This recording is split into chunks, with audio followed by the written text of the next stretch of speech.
di lapangan, cuman rata-rata pasien yang datang ke kita itu di praktek, mereka sebenarnya sudah shopping dokter ya. Jadi kadang-kadang pasien itu datang sudah pelangsungannya kronis, jadi mereka biasanya itu sudah ada komplikasi yang lebih lanjut, misalnya sudah terjadi kecacatan, ada deformitas, jadi rata-rata seperti itu ya, karena mereka datang awalnya cuman selalu berpikir ke arah rematik saja, atau mungkin kalau mereka datang dengan keluhan yang lain, seperti misalnya ada kelainan kulit, ditangani kulitnya seperti biasa, tanpa memperhatikan faktor yang lain, terutama misalnya apa diagnosis dasarnya ya, jadi ini kasus yang akan kalian meskipun prevalensi secara umum tidak terlalu besar di Indonesia dan rata-rata paling banyak itu dapatkan kalau di Indonesia ada orang keturunan Chinese ya, itu yang ada hubungannya dengan spondyloartropatis seronegatif. Di sini dia itu bukan suatu diagnosis, tapi dia suatu jadi kita tidak bisa bilang SASEN suatu diagnosis, tapi bisa mengarah ke suatu kelompok penyakit yang dia kumpulan suatu gejala ya, jadi kelompok penyakit inflamasi yang multisistem yang saling berkaitan. Jadi banyak sekali sistem yang akan masuk di dalamnya ya. Dia itu menyerang vertebra, artritis perifer yang asimetris, bisa kena sampai jaringan periartikuler dan bahkan sampai ada manifestasi ekstra artikuler. Jadi tidak selamanya harus di artikulernya ya, dia ada manifestasi ekstra artikuler. Nah, biasanya kalau manifestasi ekstra artikuler biasanya kita dapatkan ada peradangan atau ada inflamasi pada saluran cernanya, bisa dapatkan ada kelainan urogenital, baik itu akut ataupun kronik, bisa dapat kelainan pada mata, bagian anterior, dan juga biasanya ada lesi pada kuku dan kulit. Dan kalau nanti kita periksa faktor reumatoidnya, biasanya faktor reumatoid akan negatif. Nah, sebagian besar pasien, tapi tidak semuanya ya, biasanya dia akan makin tinggi prevalensinya pada orang-orang yang memiliki HLA-B 27 ya, di mana adapun kriteria penyakit reumatik yang masuk kriteria tadi penyakit ini yaitu antara lain ankylospondylitis, ada artritis reaktif atau kita tahu sebenarnya sebagai sindrom Reiter, ada artritis psoriatik atau artritis artropati yang berkaitan dengan inflammatory bowel disease, sama spondylopati artropati yang tidak dikelompokkan, dia tidak termasuk dari keempat ini ya, dia undifferentiated spondyloarthropathy. Mana kita lihat di sini kriteria yang sering kita gunakan, faktor reumatoidnya dia akan negatif. Satu bisa kita dapatkan spondylitis artritis aksial, paling sering menyerang vertebra, entesopati, artritis perifer yang sifatnya asimetris, ada lesi mukukutan, ini khasnya di HLA-B27 dan ada hubungan familiar di antara keluarga. Ya, di sini kita lihat kalau berdasarkan Assessment of Spondyloarthritis International Society tahun 2010 untuk kriteria diagnosisnya spondyloarthropathy sendiri, kita lihat yang ini ya, kalau misalnya ada nyeri pinggang lebih atau sama dengan 3 bulan, baik dengan atau tanpa manifestasi perifer dan dapatkan onset usianya kurang dari 45 tahun, kita lihat kemudian kalau misalnya ada pemeriksaan lengkap, biasanya kita lakukan pemeriksaan HLA-B27 plus lebih atau sama dengan gambaran spondyloarthropathy yang lain. Di sini kita lihat misalnya itu tadi ya, atau kita dapatkan sakrolitis pada pencitraan ya, plus lebih atau sama dengan satu gambaran spondyloarthropatinya, yaitu ada nyeri pinggang yang bersifat inflamasi, ada artritis, entesitis, uveitis, daktitis, psoriasis, ada penyakit Crohn, ya kalau kolitis ulceratif nanti mungkin kalian dapatkan di blog gastro, apa itu sebenarnya gejala-gejalanya, masuk di dalam gejala-gejala artritisnya ada semua ya, nanti penyakit Crohn ini, itu kenapa dia bilang ada kelainan di saluran cerna, respon baik dengan pemberian OINS, kemudian riwayat keluarga dengan spondyloarthropathy, ada hubungan dengan HLA-B itu yang meningkatkan kadar CRP-nya, meskipun secara semua tidak harus juga meningkat CRP-nya, tapi kita bisa mengambil kalau dia memenuhi kriteria apakah ada dari gambaran yang didapatkan dari pencitraan ataupun kalau sudah pemeriksaan HLA-B27. Kalau misalnya pasien datang dengan keluhan manifestasi perifer, ada keluhan artritis atau ensitis atau daktilitis plus ada gambaran yang seperti uveitis psoriasis ya, ini yang kita masukkan dalam diagnosis untuk spondyloarthropathy ya, ini kriteria asas tahun 2010 ya. Jadi semua harus ada riwayat ini ya, memang banyak ya, berarti pemeriksaannya tidak simpel. Berarti anamnesisnya juga tidak gampang. Artinya dibutuhkan komunikasi yang panjang untuk mengetahui bahwa riwayat ini ada diperiksa sebelumnya, riwayat ini saya pernah rasakan sebelumnya.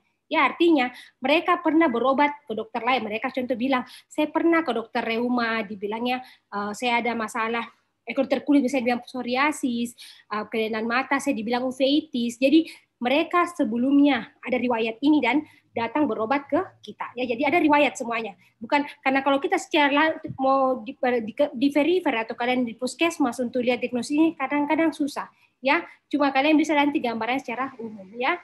Nah, jadi kita lihat ya, kalau tadi yang salah satunya adalah spondilitis ankylosing. Ya, ini yang paling banyak ya, yang kalau kalian mungkin di neuro atau mungkin di mana di penyakit dalam, meskipun kasusnya kurang, tapi kalau kalian dapat, bagusnya kalian perhatikan ya, karena ini kasusnya memang tidak terlalu banyak, tapi kalau ada khas sekali ya, dia itu penyakit rematik inflamasi sistemik yang kronik, yang pasti dia khasnya adalah menyerang vertebra ya, dan kita dapatkan nanti ada sakroilitis. Prosesnya dia libatkan sinovia, dua sendi, serta terjadi ada ossificans tendo dan ligamentum. Ya, nanti itu di tulangnya akan terjadi fibrosis dan ankylosing. Biasanya juga kadang disertai penyakit yang lain, misalnya Reiter kah, psoriasis kah, gangguan pada saluran cernanya yang mengalami inflamasi, itu yang disebut sebagai spondilitis ankylosa yang sekunder. Dia kalau dia ada penyertanya ini baru dibilang sekunder, kalau dia murni dan sekunder berarti yang primer ya. Nah, kalau berdasarkan kriteria diagnosis New York 84 di sini dikatakan dia kalau memenuhi kriteria klinis, misalnya dapatkan nyeri pinggang minimal 3 bulan yang membaik dengan aktivitas dan tidak membaik dengan istirahat, keterbatasan gerak vertebral lumbalis pada arah sagital dan frontal, ada penurunan ekspansi rongga dada jika dibandingkan umur dan jenis kelamin yang sesuai. Kemudian hasil radiologis menunjukkan adanya sakroilitis bilateral grade 2 sampai 4 atau sakroilitis unilateral grade 3 sampai 4 ya. Dan juga didapatkan kriteria ditambah dengan salah satu kriteria klinis atau ini ya. Jadi kalau dikatakan definitif kalau kita dapatkan satu klinis, satu satu klinis saja ya gitu, kita katakan suatu kriteria ankylosing spondylitis ya definitif.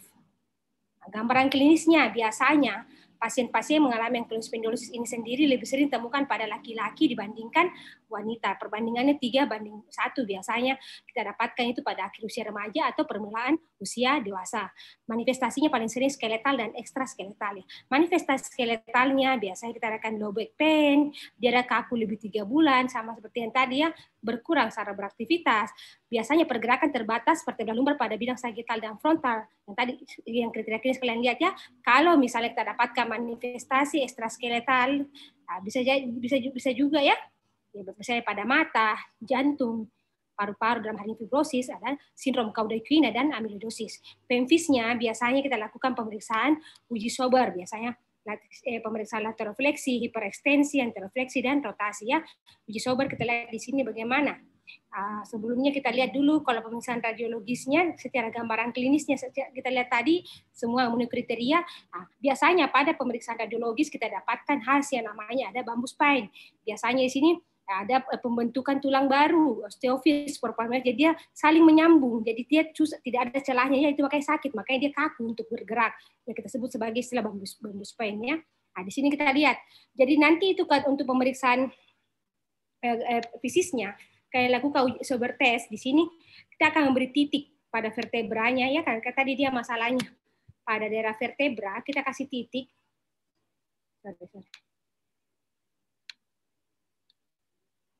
Titik pada vertebra lumbal, ada 2 titik. Pertama, kita bikin 1 titik di bawah titik yang normalnya, kurang lebih 5 cm, baru kemudian 10 cm di atas titik, jadi totalnya ada 15 cm jaraknya.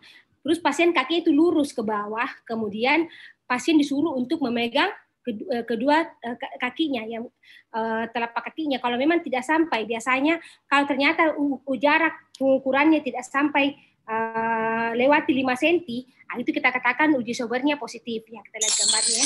Ya, ini kalian lihat ya. Jadi dia cuma sampai sekian, dia tidak bisa lebih jauh lagi. Makanya nanti jaraknya tidak akan lebih dari 5 cm jaraknya. Titik yang seharusnya. Ya harusnya kalau diregangkan itu bisa sampai lebih 15 cm. Kalau pasien ini biasanya dia tidak bisa sampai ya. Jadi ini dikatakan uji sobernya kan positif. Pemeriksaan laboratorium, karena memang masalah utamanya bukan kelainan sistemik, tidak ada masalah lain, murni tulang belakangnya ya biasanya. Untuk laboratorium tertentu, misalnya minta darah rutin kah, atau mungkin kalian minta kelainan lain untuk misalnya ada kelainan leukositosis atau mungkin lihat trombositnya atau mungkin lihat ada kelainan darah yang lain, biasanya lab tidak terlalu spesifik. Namun biasanya karena kita dianggap suatu penyakit kronis, kadang-kadang pada 75% kasus didapatkan LED-nya akan meningkat ya. Namun tes ANA dan faktor reumatoidnya selalu negatif, tidak pernah positif ya. Dan biasanya kalau kita mau curiga, kita periksa cairan sendinya, hanya akan didapatkan tanda-tanda inflamasi dari cairan sendi, tidak ada yang lain ya. Dan biasanya untuk menegakkan, untuk pastinya kita akan lakukan pemeriksaan laboratorium yang spesifik yaitu mengenai gennya pasien sendiri yaitu file AB27. Jadi ini lebih spesifik ya. Makanya biasanya kalau pemeriksaan seperti ini biasanya di rumah sakit besar atau diarahkan ke laboratorium yang menyediakan. Kita tidak mungkin langsung periksa tanpa sebab ya, karena ini harus didukung. Jadi pasien akan pasti bahwa kita periksa ini karena dia mahal ya, dan jarang ditanggung pemeriksaan khusus dalam hal ini. Misalnya kalau pasien BPJS ini dibayar sendiri. Ya, jadi makanya untuk pemeriksaan ini bantuan dan untuk lebih tegaknya suatu diagnosis. Tapi kalau kalian lakukan pemeriksaan radiologis dan sudah khas, biasanya kalau sudah cukup ya kalian langsung terapi atau kalian rujuk. Tidak usah pakai HLA-B itu, nanti dokter selanjutnya akan lakukan. Kalau radiologisnya nanti kita lihat tadi toh rata-rata itu kena vertebranya. Biasanya dia simetris, terus didapatkan erosi pada pinggir sendinya, sudah ada penyempitan celah sendi tadi, makanya dia kaku. Nah, jadi kalau sudah terbentuk osifikasi, biasanya dia kita sebut sebagai ankylosing komplit ya. Kalau sudah terbentuk tadi yang kayak kubus, dia terbentuk tulang-tulang baru, akhirnya kaku, ya itu kita bilang sebagai suatu bambu spine. Penata laksanaannya, biasanya kita akan jelaskan tentang penyakit ini karena pasien yang mengalami kelainan ini biasanya sangat menderita, jadi harus jelaskan bahwa pengobatannya panjang, tidak simpel, dan kita harus kasih ke antidepresan karena biasanya pasien seperti ini susah tidur juga ya kadang-kadang. Kemudian untuk kakunya kita kasih NSAID biasanya untuk nyeri dan inflamasi, terus kita lakukan konsultasi atau ke bagian fisioterapi juga, dan kadang-kadang pemberian metode dan sumpah rajin juga perlu dikembangkan. Nanti kita lihat sini kriterianya ya, bentar ya. Kita lihat rekomendasi yang diajukan untuk penata laksana sendiri.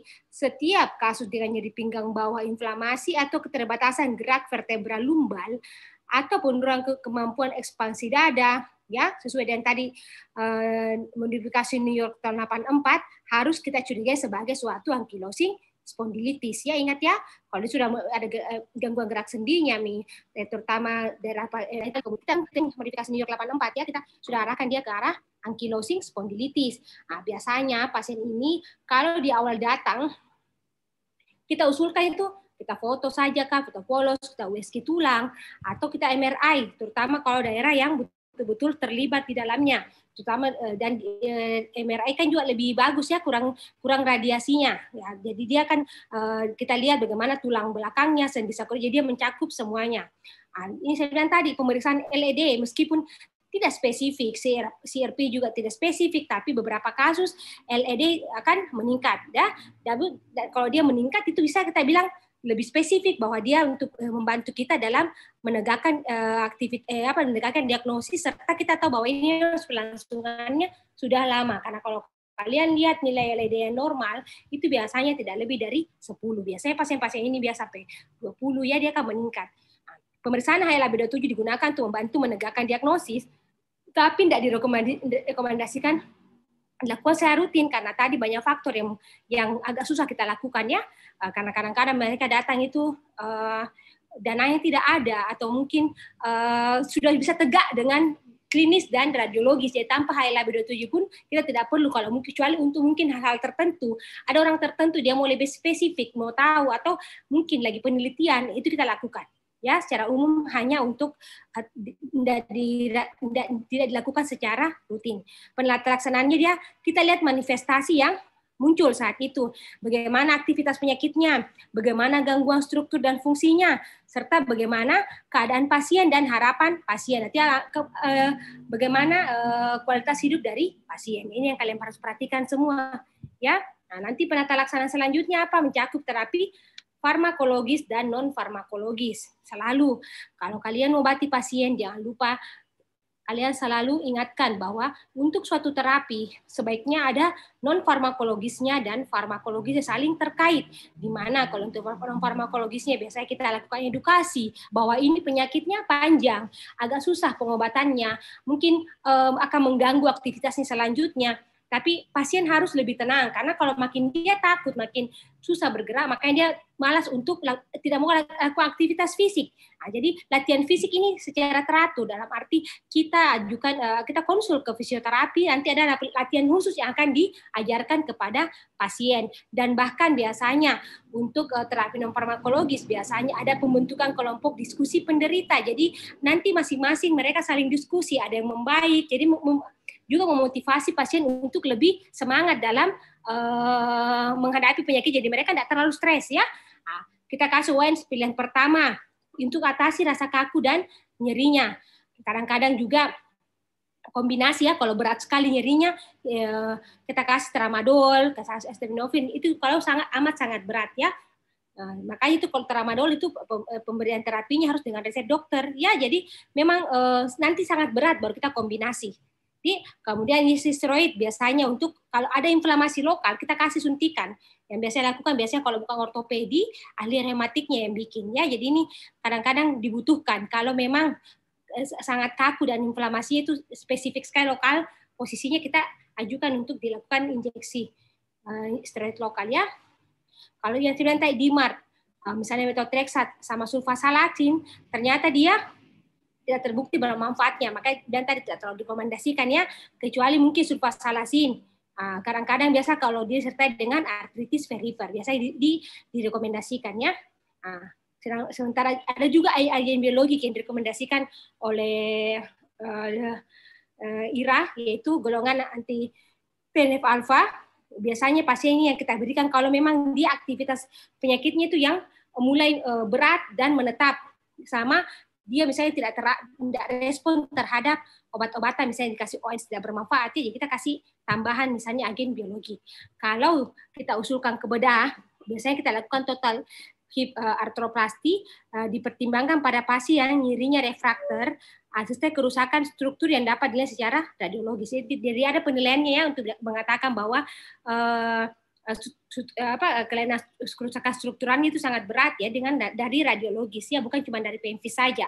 Biasanya spinal corrective osteotomy diperlukan pada deformitas spinal yang berat ya, tapi biasanya pasien itu kalau sudah kaku yang dan nyerinya, kalau dia tindakannya cepat, artinya dalam arti tidak terlalu lama kalian tahan di puskesmas, tidak terlalu lama ditahan di suatu tempat, biasanya mereka sampai juga lebih cepat penanganan, jarang sampai seberat ini ya, sampai spinal corrective osteotomy ya, atau total hip arthroplasty. Ya, jadi memang kenapa kalian diajarkan ini, supaya kalian tahu kapan sebaiknya kalian merujuk pasien. Ya, pemberian terapi sebagai tindakan pertama, misalnya kalian beri ONS, sebenarnya tujuannya supaya kalian ada lihat responnya, tapi kalian harus ingat, memang banyak sekali penyakit ya, tapi ingat tuh tes Schobernya yang kalian harus nilai. Kalau kalian sudah yakin itu tes Schobernya positif, ya kalian harus rujuk, tidak boleh tunda ya, karena kasihan pelangsungan penyakit terus jalan, dan memang kadang-kadang sampai ke rumah sakit pun masalah pasien tidak langsung tertangani dengan maksimal ya, karena masih saja salah jalan. Yang kedua, kalau dokternya memang langsung jeli, dia langsung dapat ya, tapi kalau tidak biasanya justru juga lambat, kasihannya. Jadi memang ini dia butuh beberapa dokter, biasanya dokter kelima, ke-6 baru biasanya didapat diagnosis, kecuali memang fix dia datang misalnya ke prakteknya ortopedika, dia fix langsung datang ke misalnya ke prakteknya ahli rematika ya, biasanya langsung didapat. Tapi kalau dia datangnya terlambat, mungkin dia bilang tidak, cuma sakit-sakit sedikit, dia pikir mungkin salah angkat barang jika ya, mungkin dia bilang salah posisi tidur, jika kadang-kadang ada yang seperti itu, mereka kadang biasanya jarang terlambat sampai ke fasilitas kesehatan yang ada ya. Jadi memang kalian nanti sebagai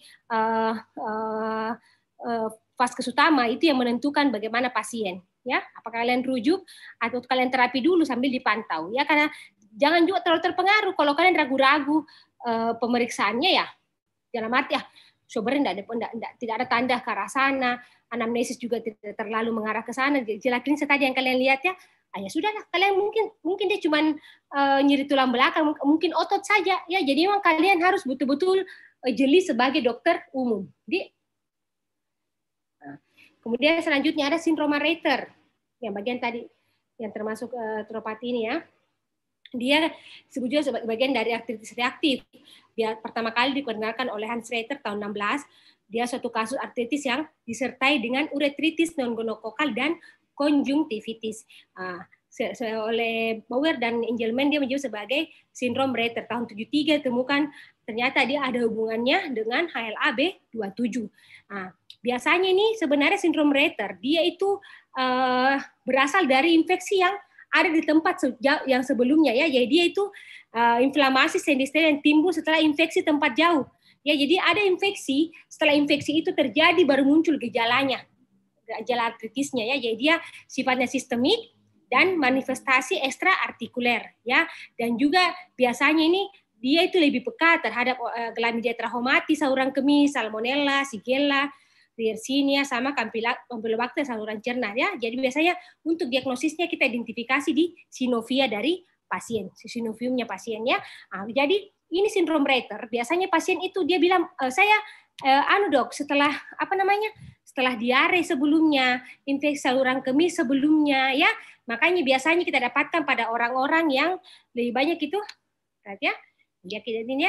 Biasanya dia setelah diare atau detritis. Di situ membuktikan bahwa memang dia bersifat sistemik. Dia adalah infeksi, jadi dia inflamasi sendisteril setelah ada infeksi ya yang sifatnya sistemik. Jadi diare atau uretritis, dia datang mengeluh dengan ada masalah di uretritisnya ya. Gejala awalnya dia mulai dengan rasa kaku, nyeri-nyeri otot, nyeri tulang belakang. Sifat sendi yang terserang biasanya asimetris, ada mengenai sendi lutut, kaki, dan pergelangan tangan. Dan jeleknya lagi, biasanya pasien juga disertai dengan keratitis, bahkan paling buruk kalau ada ulkus kornea dan uveitis. Biasanya kita jarang dapatkan iritis ya, tapi kita bisa terjadi perdarahan intraartikuler dan neuritis optik.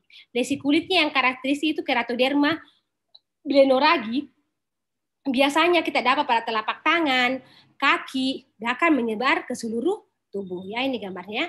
Dia seperti ini keratoderma blenoragi. Nanti dia menyebar seluruh tubuh kecuali wajah biasanya. Ya, jadi khasnya. Makanya biasa kadang-kadang kalau mereka dia tidak ingat dia diare, tiba-tiba muncul keluar ini, ya di kaku otot, mungkin dia bilang saya mau flu ini, mau sakit badan. Dia kan tidak terlalu khas ya kalau kalian ternyata datang dengan kaku badan. Coba kalau kalian lagi kaku-kaku, sakit-sakit badannya, tidak nyaman, pasti kalian bilang kayak saya mau sakit deh ini ya. Pasti begitu ya. Tapi kalau muncul seperti ini, kira-kira kalian kemana? Pasti ke dokter kulit ya. Nah, pasti kalian ke dokter kulit, makanya dia akan putar-putar dulu nih pasien. Rata-rata pasien dengan SASEN ini, dia keliling kemana-mana baru sampai ke dokter yang akan menegakkan diagnosis. Tapi biasanya kalau memang dokter kulitnya jeli dan dia biasa memang kasusnya ini khas sekali gambarannya, biasanya dia langsung bisa bilang, oh iya ini kelainan bagian dari spondyloartropati. Yang negatif, biasanya dia langsung rujuk ya, tergantung dokternya.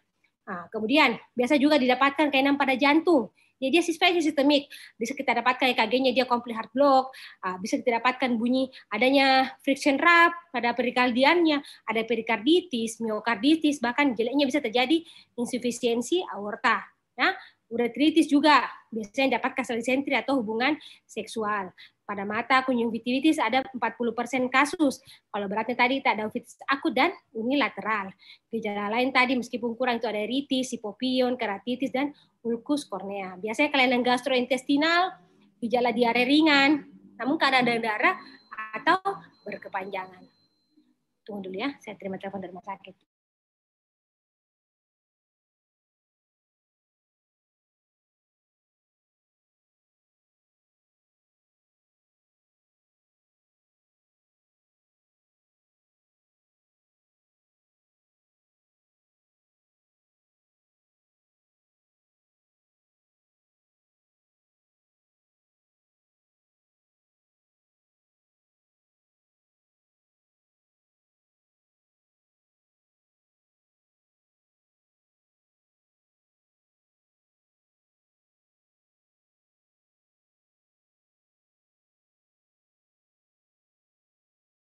semuanya gejalanya ya. Pengobatannya kita kasih NSAID sebagai simptomatis. Biasanya kita kasih bidai kalau pada sendian sakit, kalau memang berat ya. Biasanya kadang-kadang injeksi lokal kortikosteroid pada fase plantaris. Kalau didapatkan oleh karena klamidia, biasanya kita kasih tetrasiklin. Kalau kasih kasus yang berat, biasanya sampai memberi imunosupresif, methotrexate atau azathioprine. Ya, ini ada rekomendasi diagnosis menurut IRA di sini bahwa kalau katakan kalau setiap kasus spondyloartropati, kalau kita curigai dia sebagai artritis reaktif dan kemudian kita dapatkan bukti ada infeksi dalam 1 sampai 4 minggu sebelum munculnya gejala artritis. Jadi kalau kalian anamnesis pasien, dia bilang memang sebelumnya saya ada riwayat infeksi misalnya saluran kemih, diare kah, atau mungkin dia ada riwayat uretritis kah, ya. Jadi kita bisa berpikir bahwa ini gejala artritisnya setelah itu muncul 1 sampai 4 minggu, berarti kita bisa mengarah ke arah artritis reaktif, dalam arti memang betul-betul sendi-sendinya kaku, rasa sakit pada otot, nyeri tulang belakang, ya, berarti kita ke arah gejala artritis.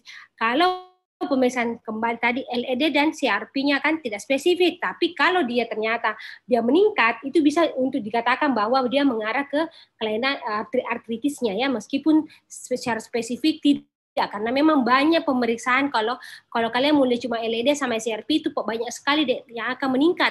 Bahkan orang TB pun dia LED-nya akan meningkat. Pada kasus-kasus masalah pada jantung, pada orang-orang yang dengan DM, CRP-nya juga akan meningkat. Jadi sebenarnya pas inflamasi yang untuk LED dan CRP tidak akan terlalu spesifik pada pasien SASE ini sendiri, tapi kalau kita dapatkan bisa sebagai penunjang ya. Sama seperti yang tadi, memang kalau kita periksa dia akan positif HLA-B27-nya, namun tidak direkomendasikan dilakukan secara rutin ya. Biasanya terapinya secara umum tetap sama, kita selalu beri OANS dan steroid lokal. Sedangkan kalau untuk steroid sistemik dan DMARD kita kasih kalau kasusnya yang berat dan persisten. Jadi secara umum memang terapinya ringan deh. Ya, jadi kalau kalian dapat ya kalian rujuk saja. Ya kalau misalnya kalian dapat kalian bingung ya, atau mungkin pasiennya kalian berada di daerah yang terpencil, kalian yakin pasiennya kalaupun dirujuk juga tidak ada guna-gunanya, dalam arti dia mungkin susah hidup kasihan. Jadi kalau mau rujuk pasien deh, jangan asal rujuk. Kalian lihat juga kodong kondisinya ya. Jadi kalau lihat situasi, contoh kodong dia itu susahnya, mungkin penghasilannya hanya 5.000 sampai 10.000 sehari, ya. Dia tidak punya kartu atau kalaupun dapat bantuan dari pemerintah, kalau kalian kirim misalnya dia tinggal di daerah terpencil, mungkin kalau dia mau ke kota 10 jam, ya, kemudian sampai di sana pun dia tidak punya keluarga, dia tidak punya fasilitas waktu dia berobat, kalian pertimbangkan kira-kira dia bisa hidup enggak kalau kalian rujuk, ya. Di situ tempatnya kalian sebagai dokter yang profesional memberikan terapi yang bisa kalian berikan yang ada di daerah. Dalam hal ini adalah setidaknya mengurangi nyerinya. Kalian harus tahu sedikit ilmu tentang bagusnya fisioterapi seperti apa. Contoh, kalian mungkin boleh buka-buka di internet, atau mungkin kalau kalian mungkin nanti kalau ada kuliah khusus fisioterapi, ada ya? Tidak ada ya? Tidak ada di muskuloskeletal ada yang fisioterapi yang ngajar, tidak ada ya? Nah, kalau ada bisa tanya. Ini kalau kalian di daerah susah kasihan ya, tidak semua pasien harus dirujuk. Karena kenapa? Kalau kalian sistem merujuk tapi tidak lihat kondisinya orang lain, itu susah. Ya, makanya saya bilang kalian jadi dokter jeli, ya, lihat kodongnya mana butuh uang, yang mana yang santai sekali kalau kalian rujuk dia mau memang ya, lihat ya situasi kodong datang kodong bawa kayu bakar, dia panggul di belakangnya. Kira-kira aku mau rujuk kasihan, dia pasti tidak pergi. Karena itu yang buat dia susah. Ya, jadi kalian merujuk orang, lihat orang lain, lihat situasi. Ya, itu gunanya kalian diajarkan di kedokteran bahwa ini sebenarnya ilmu yang berhubungan dengan seni. Ya, bukan hanya ilmu teori saja yang kalian tahu, tapi harus ada seninya sedikit. Ya. Artritis psoriatik. Biasanya ini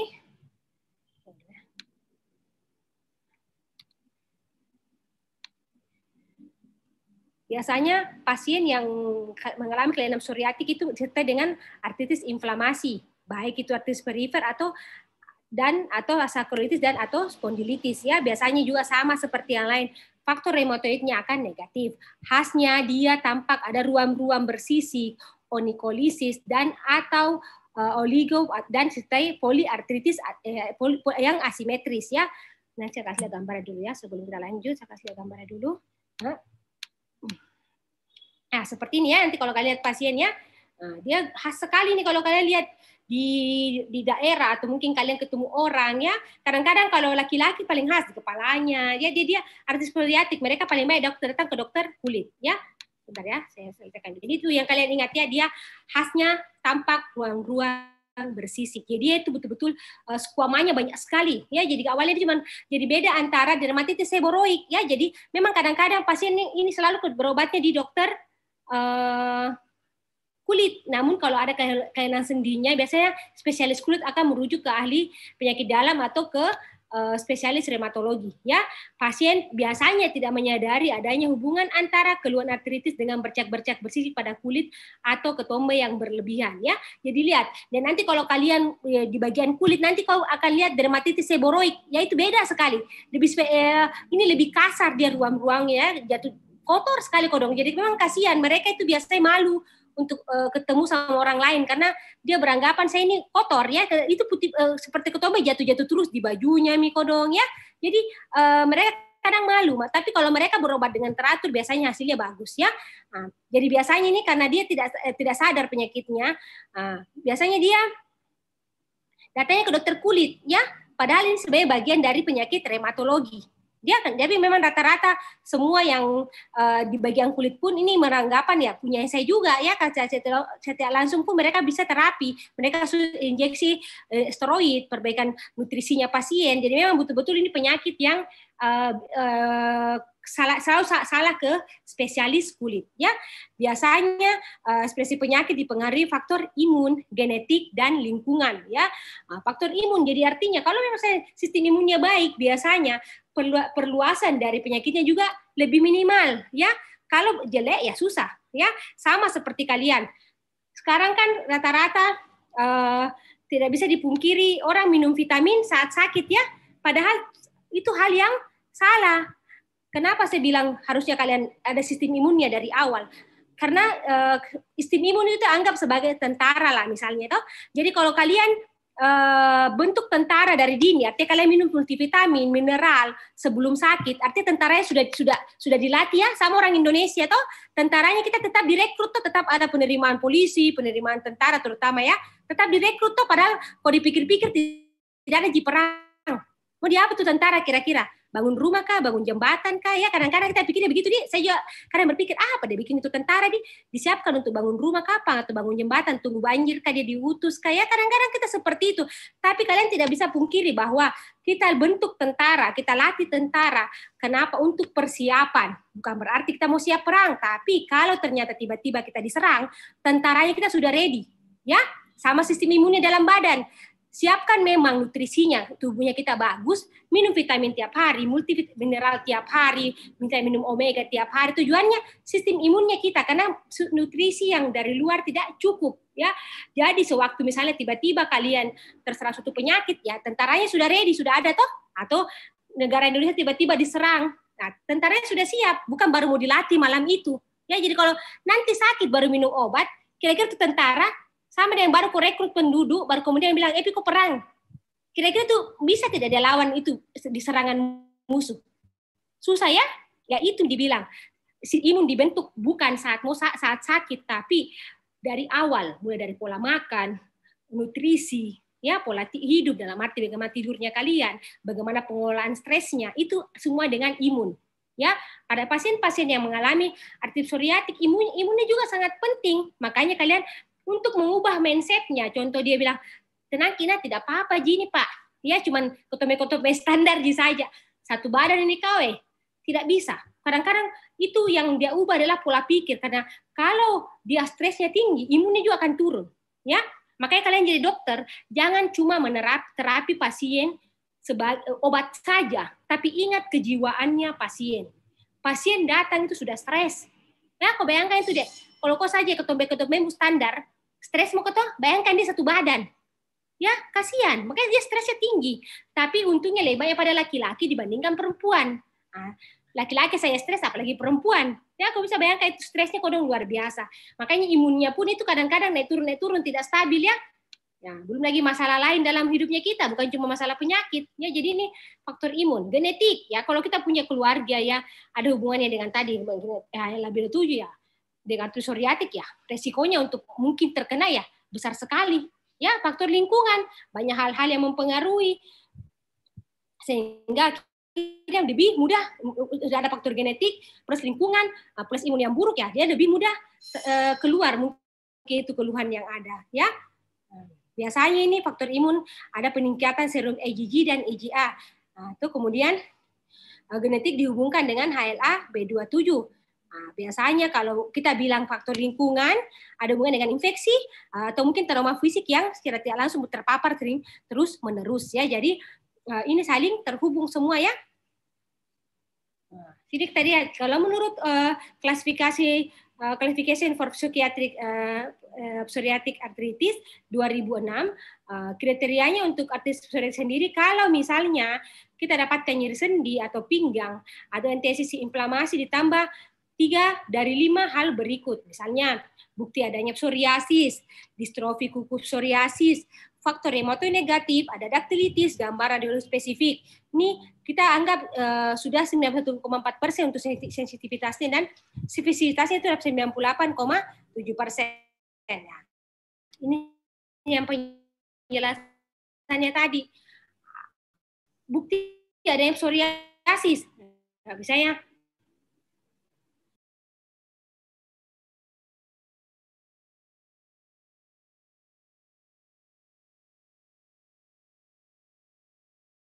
Itu bukti adanya berupa gambaran psoriasis yang saat ini atau riwayat diagnosis seorang dermatologis atau riwayat keluarga yang positif pada tingkat 1 atau 2 keluarga. Artinya memang ada bukti bahwa dia psoriasis. Mungkin dia bilang dokter kulit dulu bilang saya psoriasis ya, dokter kulit bilang saya psoriasis ya, itu kalian bisa jadikan suatu patokan bahwa yang ada bukti ada psoriasis, distrofi kuku yang psoriasis, gambar yang khas seperti onikolisis,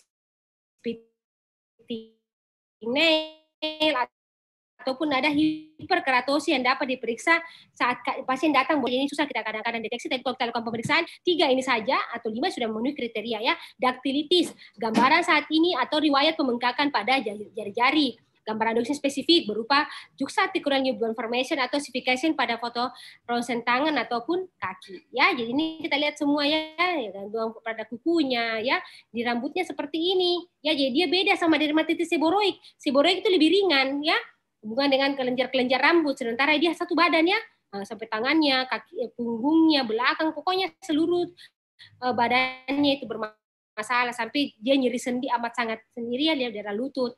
Dia tebal ya, squama basisnya sangat tebal. Ini gangguan pada kukunya, bisa terbentuk terutama pada daerah DIP-nya.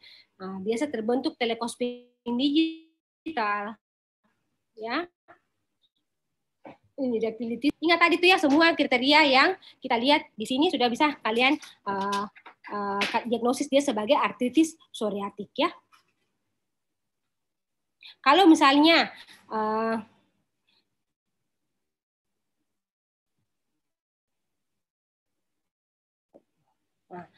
gambar yang kita lihat tadi yang saya bilang, ingat bahwa dia dibagi dalam 5 kelompok. Pertama, dia terutama itu kalau nyeri-nyeri sendinya terutama mengenai daerah distal lintal parangiansnya atau kira-kira 25% kasus. Ada artritis mutilans. Biasanya tadi kita lihat ada gambaran komplikasi digital telescoping. Meski ini kurang lebih 5% kasus saja ya. Biasanya poliartritis simetris. Kadang-kadang dia seperti RA. Ya, ini kemudian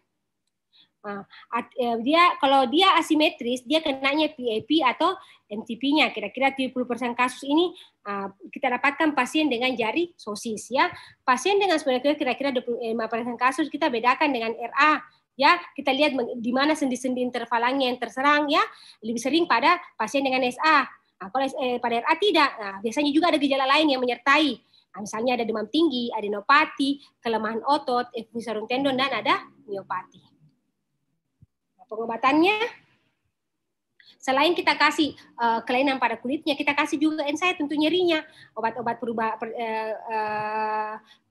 yang mengarah ke arah perjalanan penyakitnya makin berat atau tidak. Lihat bagaimana obat yang kapan kita kasih injeksi intraartikuler, ya apakah dia perlu atau tidak. Ya. Namun kita hati-hati pada pemberian injeksi intraartikuler karena kadang-kadang sekitarnya juga pastikan harus bersih ya. Nah, biasanya pada orang-orang yang seperti ini pemberian imunosupresif juga memberikan hasil lebih baik. Adapun rekomendasi diagnosa penata laksana artritis psoriatik ini sendiri, nah, intinya kalau kita dapat kasus dengan nyeri sendi pada penderita psoriasis, kalau kita yakin psoriasis kemudian ada nyeri sendi, kita sudah curiga dia ke arah artritis psoriatik. Ingat kriteria Gaspar tadi, kita bagi panduan untuk menegakkan diagnosis artritis psoriatik.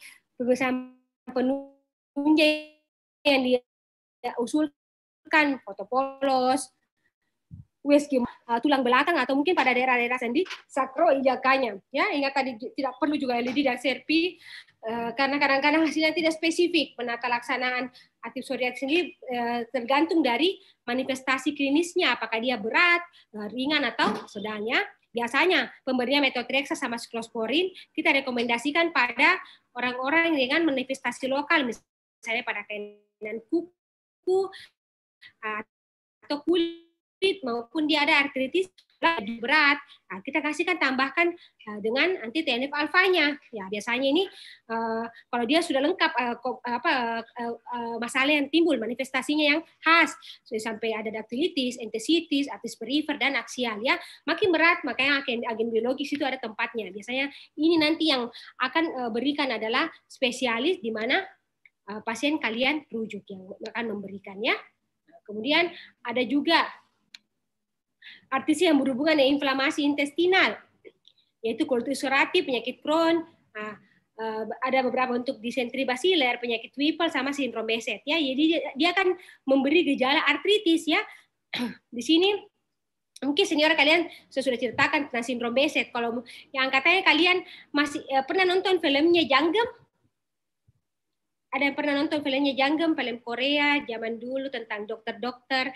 Dia tuh hebat lah tuh Janggem. Dia itu awal film dia koki, pertengahan film dia jadi apa ya, dokter ya, bukan, pokoknya intinya dia dokter dan di situ dia bikin diagnosis rajanya menderita sindrom Behcet ya. Di sini kalian bisa lihat itu sebenarnya sindrom Behcet ya tahun apa, makanya saya bertanya ini sebenarnya Janggemnya tahun berapa ya. Nah, sindrom Behcet kan bukan di Cina, bukan di Korea ya. Dia bilang ini sindrom Behcet. Jadi kita lihat betul-betul itu rajanya menderita keluhan yang lebih ke artritis. Tapi itu keluhan rajanya terlihat di awal film mulai ya.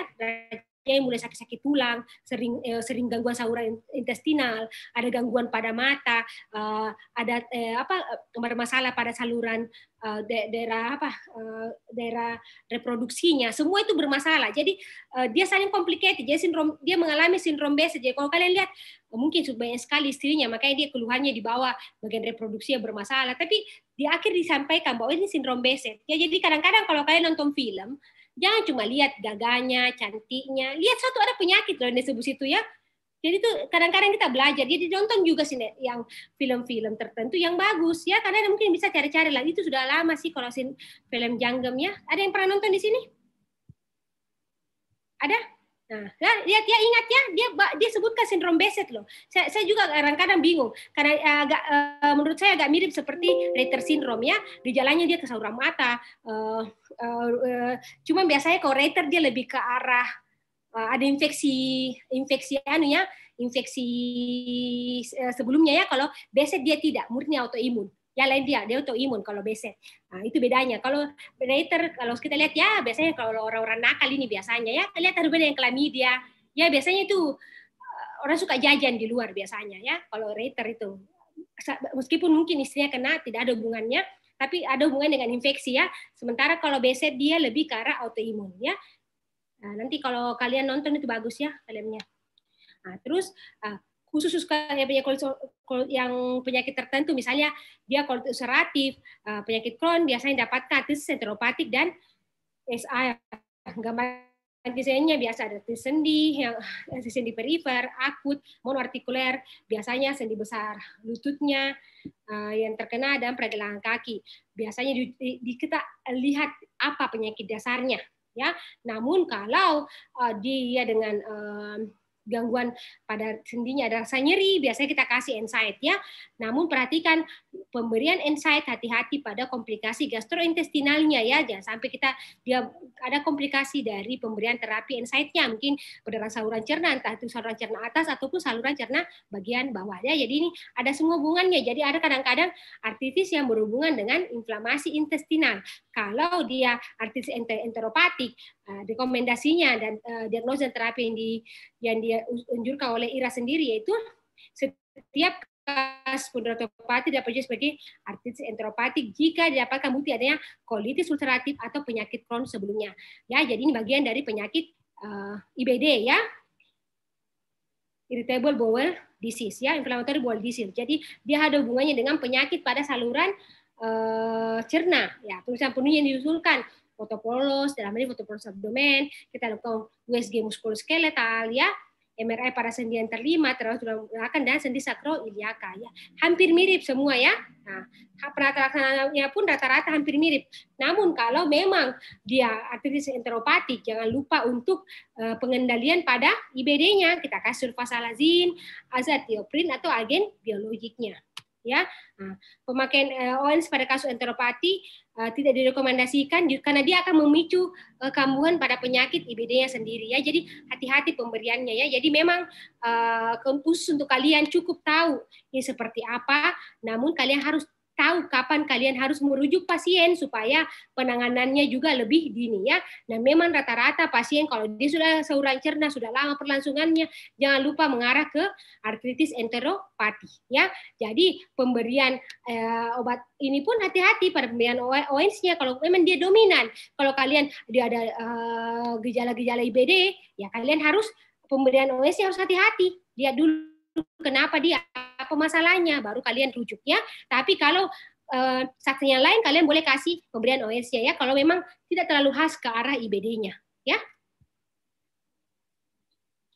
Oke, sekian untuk sasennya.